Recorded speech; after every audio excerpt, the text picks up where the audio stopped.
Try naman natin na mag-diet at uminom ng juice instead na soft drinks at coffee. Dahil isang sakong bigas na ako at 10 kilo, kailangan ko na magbawas ng timbang. Kaya halika na. Gayahin mo na tong gagawin ko, mag-juice na tayo. Yan, 'di ba mukhang aesthetic. Aesthetic. May lemon pa sa gilid ng baso.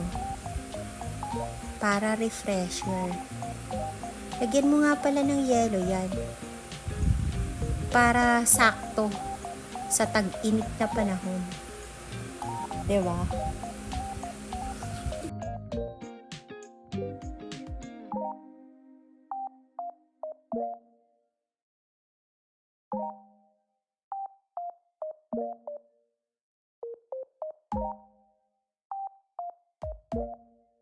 Okay guys, eto na nga, tikman na natin. Inumin na natin, so refreshing. At ito nga pala yung bunso kong anak, kasama ko rin sa pag-inom ng healthy na beverage.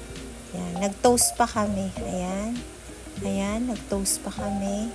At masarap daw. Nagustuhan naman niya guys. Kailangan niya rin ng samahan ng exercise.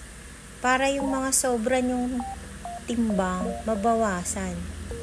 Then pag nauuhaw kayo, more on water. At least 8 glass of water. Pero pag mainit ang panahon, kahit 10 basong tubig. And then syempre, samahan nyo na rin ng lemon, pampataas ng resistensya. Rich in vitamin C and cucumber, high fiber, and rich in vitamin